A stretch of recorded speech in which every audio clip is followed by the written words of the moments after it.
Promotional consideration paid for by the following.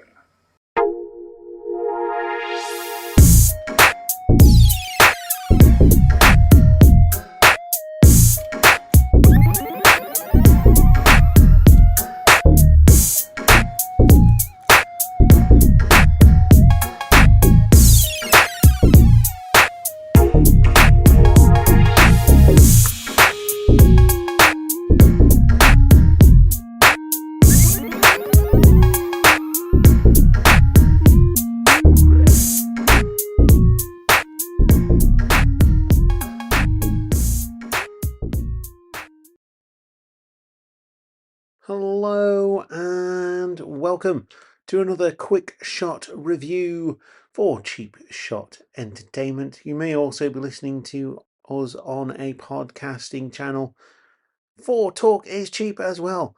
Yes, lots of different things. And today I'm going to be talking to you about Ghostbusters Frozen Empire. And as a massive fan of the franchise, the cartoon, the toys, and everything else, I have a flight suit. I have the original Stay Puft Marshmallow Man on my shelf from 1984 as toys. All three Lego cars. Never got the firehouse because I've got nowhere to put it. So you could say I'm a bit of a fan. This latest film is obviously the sequel to the 2021 film Ghostbusters. What's it called now? Afterlife. That's the one. Ghostbusters Afterlife. And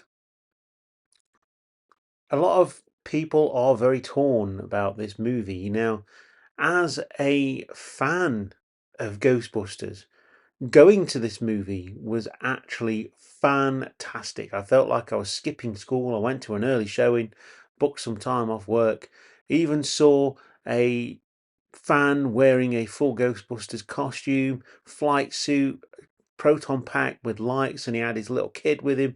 He had a flight suit and a proton pack with lights, and it was just really cool. And and you got a little pin badge, and I got the Ecto 1 pin badge, which was awesome because that's the one I wanted when I found out they were giving away pin badges. And it was just a bit epic, just going to the cinema, which is fantastic. I love that. There's a lot to love about this film, directed by Gil Keenan. Unfortunately, Jason Reitman was not in the director's seat for this one, taking over from his recently deceased father. So there was some changes, and we did see the original Ghostbusters. Raymond Stantz, Dr. Stantz got more screen time. You've still got Winston Zedmore in there doing his thing. He's like a billionaire philanthropist. That's the word. Who is secretly making this massive Ghostbusters trap. And there is a lot, like I say, there's a lot to love about this film, but ultimately it does come down to it being a bit of a Marvel film. Like the main star is Paul Rudd, played Ant-Man. I mean, come on. There's a character in there called the Fire Master or something like that, and he is the key to defeating the evil being. I think he's called Baraka or something like that. And there isn't much ghost busting in this film directed by Gil Keenan. If I'm honest, it is a little bit boring. I mean, it's like I go to a film called Ghostbusters, I want to see ghosts being busted. There's a lot of questions left unanswered, but I suppose they could save that for a sequel. But should I have to go to the cinema again and watch how that pans out? No, not really. The one thing I will say about this film is the runtime is decent at 90 minutes, and they did try and pack a lot of story in there, which did keep it flowing.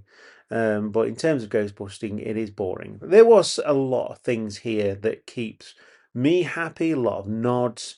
Dr. Vateman was back. He did his usual thing where he does a psychic, does some psychic questioning, and things like that.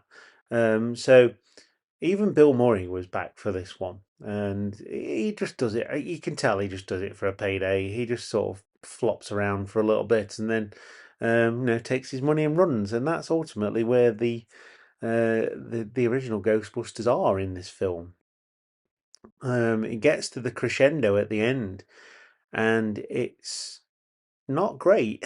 It's not very long for them to defeat this evil being that's supposed to be the conqueror of worlds and things like that. Because a lot of the time they're trying to shoehorn things in to make people happy, like Slimer. Slimer always has to be there. Why?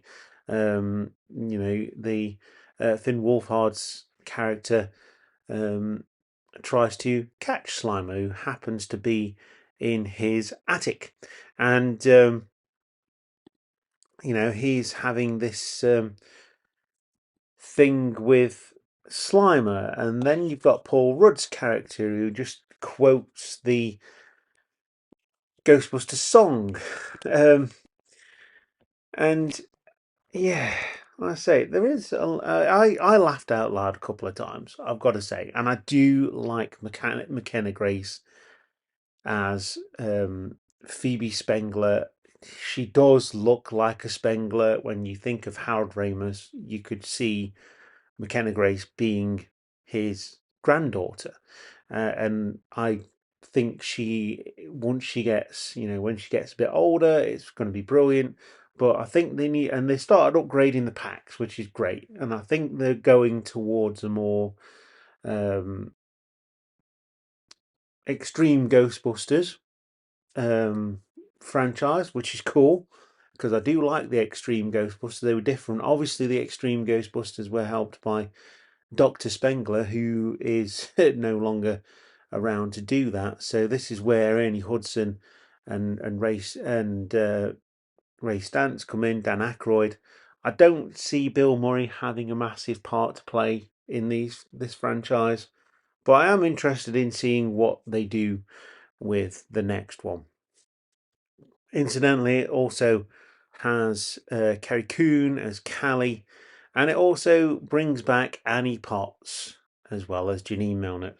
And I feel like that is just so they had four original people from the original film, just so they could put a flight suit on and wiggle some wands a little bit and then fall over. Because that is pretty much what happens. The trailer marketed heavily on this new sort of Ghostbusters coat, this orange coat design, appears once in the film and it's only worn by two of the cast. I thought they didn't really explore that. And usually, in a film like this, you go after the main antagonist, you perhaps come up short, and then you re-evaluate and you defeat them at the end. There was none of that here. In fact, the Ghostbusters didn't even defeat the main bad guy. It was the fire chief guy, who was really funny actually, and he was played by Kamali Nanjiani, and there's also a cameo from Patton Oswalt and William Atherton as Walter Peck as well. Like I say, a lot of things to keep people happy in this film. And like I say, they return to New York as well.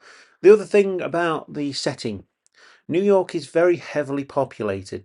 Didn't feel like there was anyone in this city. The more I think about it, as much as I did enjoy this film, there is a massive butt, like a King Kong sized butt here. As much as I enjoyed this film, I don't think it was as good as Afterlife. I've heard a lot of people saying, it's better than Afterlife. I don't think it was. I genuinely don't think it was. Um, I have a real love of um, the original film and the sequel. I love Ghostbusters 2. I think it gets too much flack. It is what it is. The studio stepped in, they made it more like the cartoon, even shaved Winston's mustache off. Um, and brought in Slimer as a lovable character, and that's the way it kind of is. And to keep people happy now, because the fans now have a say, and it's not just the movie studios. In fact, Sony even created Ghost Corps for the express purpose of making Ghostbusters films. um, and video games, because it's heavily marketed on the video game as well. Um, I just feel like this could have been so much more. I just There's just something niggling, and it was niggling when I was watching it as well. Like I say, as much as I enjoyed it, there are subplots that could have disappeared. Didn't need them at all. Um, and like I say, the Ghostbusters didn't even really defeat the bad guy in the end. It was the Fire Master. Um, but it is worth giving your time to. I think if you're a fan of Ghostbusters, then there's plenty to love here. And like I say, most cinemas are doing their best to um, promote this, but it's Afterlife. I would buy on Blu-ray, and this not so much. But I'm starting to wonder what decade I'm actually in. I've booked in for the first Omen. Obviously, the first film for The Omen came out in 1979, and this is supposed to be a prequel to that. So that'd be interesting. See if they use mobile phones in the 1970s. Um, and there's a lot of this. You know, there was the Exorcist movie that came out at the end of last year. There was there's a new Alien film coming out, a new Ghostbusters film. You know, what the heck is going off? I mean, come on. I love the fact that they're moving away from, or trying to get away from the original while casting people within the same universe. And I think that was the issue with the 2016 movie rather than it being a bad movie. I think the issue was that they didn't really know what they were doing with it. They didn't really know what they wanted to do with it, or which timeline they were going to be in, or anything like that. But this knows. So I feel like it could be something really spectacular, but it hasn't quite got there yet. And this is, a bit longer than a normal quick shot review because I have so much love for Ghostbusters and the franchise and everything that comes along with it. But you have to wonder, should they just leave it alone? Even make it, a series, a TV series, a Ghost of the Week type thing, rather than like a Ghostbusters film. And they're trying to recapture um, that brilliance of the first one.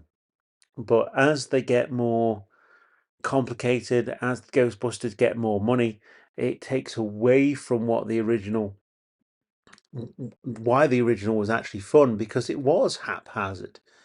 It was a proton accelerator built in Egon Spengler's basement. You know, they had the knowledge and the know-how, but it wasn't built safely. That's why the containment unit explodes, and this one just it doesn't have any of its original ideas. All the stuff here has basically already been done. Um, and like I say, I really like the idea of passing the torch. I like the idea of having some younger Ghostbusters to appeal to those younger fans and keep the franchise alive, which is exactly what I want. That's brilliant. I love that.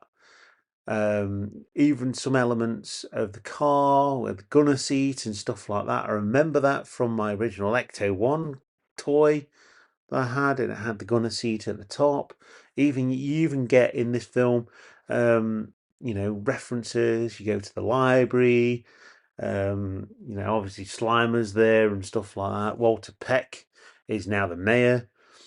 But it's all been done before. It's all been done. Every single the secondary antagonist wants to shut down the Ghostbusters. Every single one. And this is no different. But yeah, that is it. Those are my thoughts on Ghostbusters Frozen Empire. Had a lot of potential. The trailer looked so good. And this is why I primarily avoid trailers. Obviously, if you go to the cinema, you don't really have a choice. But yeah, I was excited about this one. And like I say, I did enjoy it because I'm a Ghostbusters fan. But it didn't cloud my vision. There was a lot to love, but slightly more to not. And that, to me, is disappointing. Let's see where the franchise goes. Where do you think it's going to go from here? Answers on a postcard, please. And thank you very much for listening. And I'll see you next time. Goodbye.